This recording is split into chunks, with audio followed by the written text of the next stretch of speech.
What is stopping us from going to Mars? The short answer, money. Since the Apollo era, space programs have been highly sensitive to political change.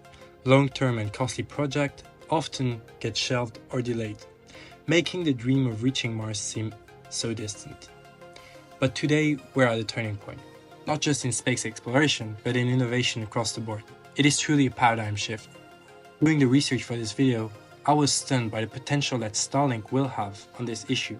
We're really talking about changing the game, providing endless or nearly endless financial support to Mars colonization.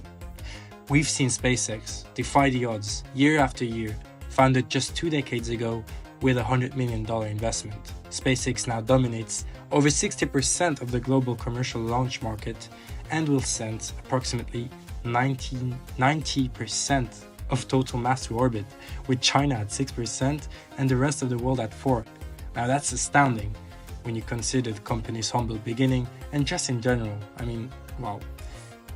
All of this progress has led to immense capabilities, and one of the most ambitious projects is Starlink, an internet network powered by thousands of satellites.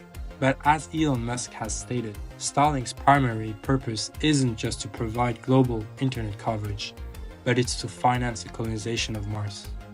So let's break down the numbers and see how Starlink could generate the profit needed to make Mars colonization a reality.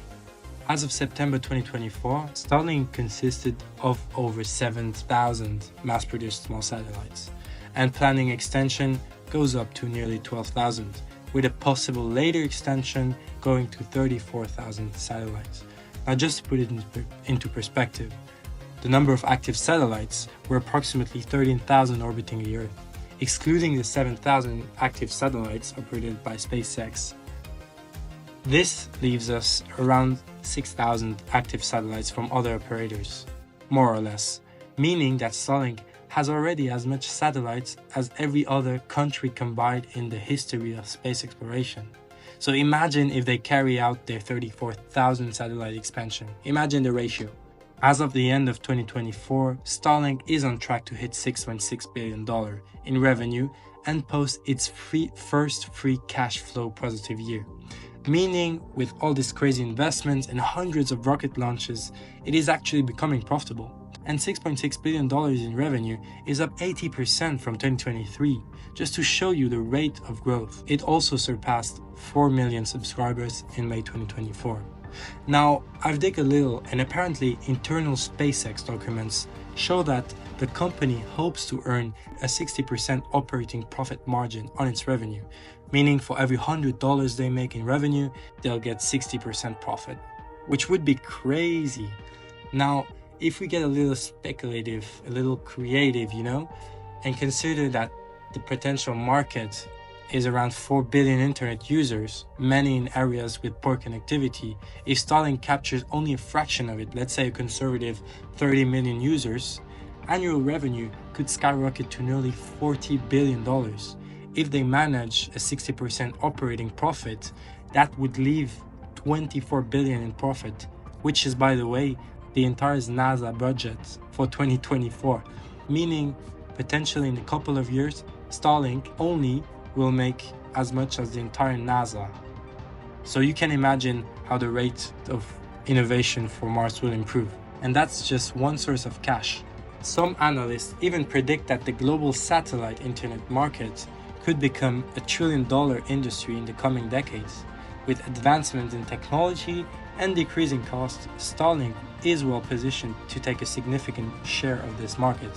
Meaning, let's say, long term they could be at 100 billion plus profit per year. Imagine the rate of improvement. Now, I often daydream, like a lot of other people, about the space budgets and wonder how much innovation did we miss on since the 60s if NASA had the US Army budget, or imagine if every country since that time would allocate 1 to 2% of their GDP on space, which seems reasonable considering the stakes at hand. This dream could literally become a reality with the massive cash flow that we are predicting. But Starlink isn't just about total profits. As we saw, it's more about creating a sustainable cash flow to fund one of humanity's most ambitious projects. The consistent revenue of Starlink could solve the long-term standing issue of uncertain funding in space program. So even if the government budget fluctuates or diminishes, SpaceX would have the financial independence to push forward with Mars colonization. We are living in unprecedented times. Innovations are happening at a pace we've never seen before. If Elon Musk hadn't created SpaceX, establishing a self-sustaining city on Mars, a goal that could be achieved in the next couple of decades, might have taken humanity another 100 years. Just think about it. It has been 60 years that we've been to the moon, and nothing much happened in terms of human space exploration since then. We didn't even return to the moon once. By the way guys, I'm just starting on YouTube, so if you enjoyed this video and want to support me, please consider liking and subscribing to this channel.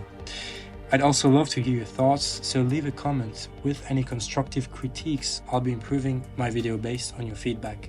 But back to the topic. I'm genuinely optimistic that we'll see Mars colonization happen, unless, of course, something like World War III intervenes. And I think Starlink provides the perfect cash stream for SpaceX. With potential revenue in the tens of billions of dollars per year, it could finance potentially the entire Mars project. Now, as I said, the pace of innovation in the last decade has been truly crazy, and I really believe that we can't even comprehend how fast things will go from now. We are on an exponential curve, and the part of the curve right here when it appears to be vertical and will only tend to be more vertical from here. So let's just hope World War III doesn't happen and hope that Starlink succeeds, which I'm very optimistic for. Now, if all of this happens, then we could see Mars colonization begin as early as next decade or even the end of this decade. And with that, I'll end this video. I want to thank you for watching, and I hope I'll see you soon. Well, if you subscribe, I mean, that's how it works, I guess.